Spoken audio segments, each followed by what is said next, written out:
Hey, family, welcome to the Hub.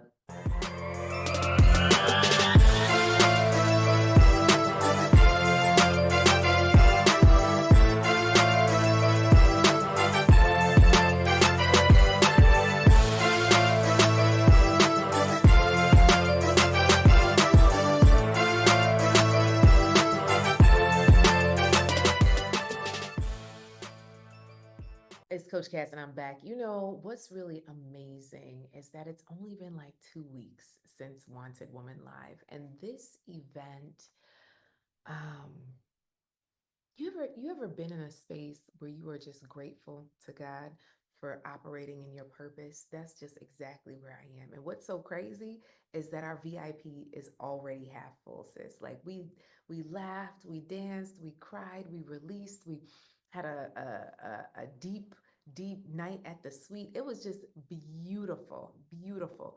So if you check out my Instagram, instagram.com/inspire many, you'll catch some of the recaps and some of the photos and some of the good stuff. Yes, you can get a ticket. It is early bird right now. So you want to go to wantedwomanlive.com, right? So singular, wantedwomanlive.com. Did you get it? All right, cool. So one of the things that came up a lot over the weekend was that this event created a space where women really felt accepted, seen, heard, and celebrated. And I find that all of us on the inside want to be seen. And at times we feel absolutely unheard, unnoticed, unwanted. And why I created this event is really because I had a good friend um, within the Real Love Network that was like, Coach Cass, can we have an event stateside, please? Can we have something local, something here that women can come to? And what's so amazing is I want to say we had at least 15 different states or so um, represented. I don't even want to lie, but maybe cities, right? So we had so many different places. We had New Jersey, Maryland, California. We had Virginia, Georgia, Florida. We had Arizona, Texas, right? Like I don't know, them states in the middle, that's a different story. But we had so many people from the East Coast and the West Coast, which was just heartwarming to me because you really wonder if they build it, if you build it, will they come? And they came. And they coming back, sis. I'm telling you, half VIP is gone. So if you were one of the people on the sidelines this year, you're like, I don't know, Coach Cass, I don't know. And then you're seeing now all the after clips and all the after videos. And you're like, dang, I should have came. Just go ahead and make the decision, girl. We got payment plans. We got Klarna. We got Affirm. We got all the things. Okay. All of them. wantedwomanlive.com. So one of the messages I heard was really talking about, friendship and making friends as an adult can feel like a whole different ball game, can't it? Right? Gone are the days where making friends was just as simple as sharing snacks at recess. But I think this is an important conversation, especially for women in their 40s and up who are navigating today's careers, family responsibilities, personal lives, and you really want to cultivate deep and meaningful connection. So I just want to acknowledge it as a challenge, right? Like are you my people? Have you found this a little tough, right? Adulting has us balancing so much. So careers, family, sometimes dating, right? But meaningful friendships are still essential.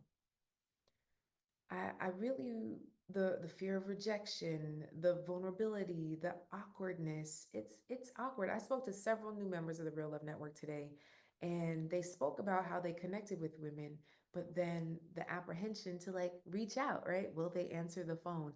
It feels like dating. Like, will I be accepted? Even though you had a blast, now you're coming off the high. Will it maintain? And what I had to say is that, friendships matter as adults, and you have to create that safe space as well. You have to be consistent. You have to reach out. So, one of the things that I do, like, I have really raggedy friends, y'all, and I really feel that they would not call if I didn't, And so, yeah, sometimes you do feel some type of way like, dang. My phone ain't ring since Jesus was a boy. But one thing I know is that they all think I'm super busy and too busy, even though I answer when they call, even though I call back when they do call, which is far and few between. So I realized that when I have somebody on my mind, I call them. I've lost too many good people in my life to not call. So I don't take it personal. I just see it as life. People are busy. People have things going on, but that doesn't mean that they have anything against you. And it's a hard pill to swallow because all of us have this thing where we don't want to be rejected. And a part of you is wondering, am I good? Are we good? I haven't heard from her so long. I've realized that I'm continuously having to talk to myself through this. Not only am I the president, I'm also a client. That just because you don't talk to someone doesn't mean that they don't care for you anymore. Just because you haven't spoken to someone doesn't mean that they don't care for you anymore. Hmm, it doesn't. How many of us have that friend that you don't talk to for a full year, but when you get on the phone, bam, hey girl, what's up? This what's going on. But you have that history. For the newer friends, you start to, question your own self-worth. And I invite you not to do that. I invite you to expect the best and not take things personal. I think that's one of the four agreements, right? Don't take things personal. When we don't take things personal, I'm telling you, like there's a weight lifted off your shoulders. It's beautiful. It is so beautiful. Social connections are linked to a better mental health. You live longer. Hmm? You don't need 50 new friends. You just need a few solid ones, right? So what are some practical ways that you can make friends as an adult? So one is leverage your existing networks, like our Real Love Network, like our Wanted Woman movement, like our Successful Single Women's Facebook group, like coming to our events, right? So right now we only have a couple rooms left for our escape and our retreat. So escape is February and we're going to Antigua, right? And then our retreat is Tanzania and Zanzibar, and that's in July. And both of them we're running out of rooms, so very shortly, right? So if you like to go out with folks that have sense and you want to come hang out with me for a couple of days where we're just going to have fun in the sun, have some beach time in there. It's just going to be awesome, girl. There are no classes. It's just a time for you to get away. And I space out these experiences. So literally, you could look forward to the next year. Isn't that beautiful? Being able to just look forward to the next year. Come on, sis. Come on, sis. So you could go to wantedwomantravel.com to get all the deets on everything, right? On everything. Join interest-based groups. So that could be like ours. That could be a book club, a run club, a fitness club, a quilting club, a dancing club, a paper mache club. That could be a spoken word club. It could be a improv club. It could be a cake making club. There's literally so many different types of interest groups, but you actually have to have a hobby. So what I find with a lot of our ladies is that they work and they're working and they're like, hobby, what's that, Coach Cass? Well, I binge watch some of these shows. I'm like, that is not a hobby, right? I want you to go outside, something that you could do outside. Oh, but I read, that is beautiful, but something that involves other people. So if you're going to read, maybe you join the book club so you could actually talk about things with other people. I want you to be intentional about reaching out. Make the phone call, send a text, drop off the things. For instance, we have new neighbors. She's set to have a baby November 11th. So I have full intention to figure out if she's had the baby or not, and then drop off a meal for the family, right? Or drop off diapers for the baby. We've forgotten that there are people living right next to us that could feel so alone, right next to us. I met a couple today. My husband, my daughter, and I were walking, and we met a couple today that they've been in their home for 22 years and they don't know anybody on our side of the neighborhood. There's only 47 homes in our neighborhood. Don't know nobody on our side. There's not intentional, but literally we are intentionally meeting all the new neighbors, meeting the old neighbors, introducing ourselves. Like we want it to be a space and a place where people know us. Like, oh, That's the Henriquez family, right? If you need some tea, if you need some coffee, if you need some sugar, we're bringing community back to community. You get that? And it's beautiful. So, what can you intentionally do in your local community, which could literally just start on your block? Cupcakes, cookies, a warm hello as you walk. Go for walks. Stop, slow down, say hello. It's beautiful. Embracing your vulnerability is super scary, y'all. So, I am not very familiar with the Orthodox Jew religion. And there is one family that lives at the gate. And, if the kids are playing ball and you say hello, they don't even say hello, right? I'm like, okay, this is different, right? And the dad came out while my family and I were walking, and we say, hello, how are you? We're new to the neighborhood. I don't know how long I could use that for because we've been here since like May, but still, we're new. And what's your name? And he didn't even want to share his name, y'all. Like, I can't Google his name.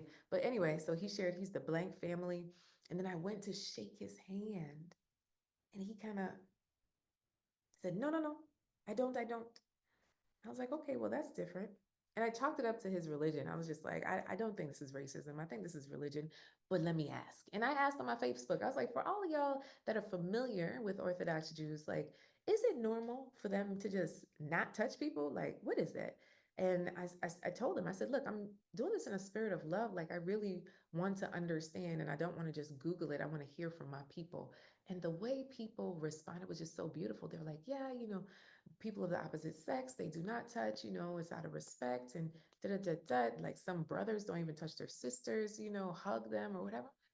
Okay, I'm educated because I grew up in a Caribbean community in New York City, Caribbean household in Jamaica. It's just like you hug, you kiss, you high five, you. We need more boundaries, right? So it helped me to understand. So I'm not offended, but I also sought not to take it personal, right? I didn't go there. Some of us automatically go there. So instead of going there, seek to be curious, seek to understand, seek to learn where someone's coming from.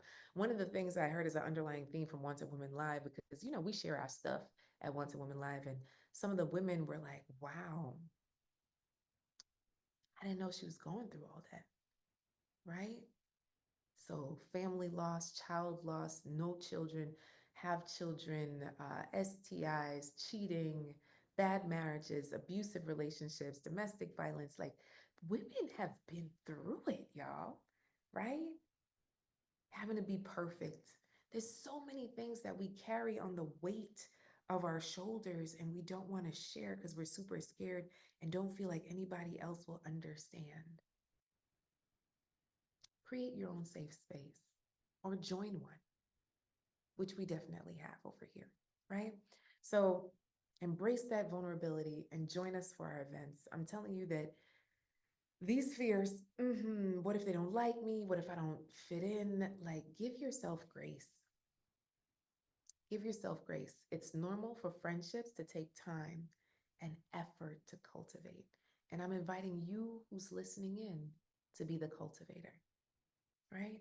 When love is at the base, everything else falls in place. I encourage you to share this episode with a friend and say, you know what, sis, I think we should do this. Okay? I dare you to make a new friend. Let me know how it goes. Take a selfie, tag me on social. Okay? And in the meantime, in between time, I hope to see you at one of our live events. Our Once a Woman Live is like a conference like set up over 3 days in sunny South Florida, October, first weekend of October. Then we have Once a Woman Escape. That's the last weekend in February in the spring. And then we have the Once a Woman Retreat that is at the end of July, right? In July to August in Africa, right? So we're going to the Caribbean, we're going to Florida, we're going to the Caribbean, and we're going to Africa. So choose one of those, okay? Come holla at us, okay? We would love to have you. wantedwomantravel.com. So in the meantime, in between time, keep loving, keep laughing, keep living. Bye, sis.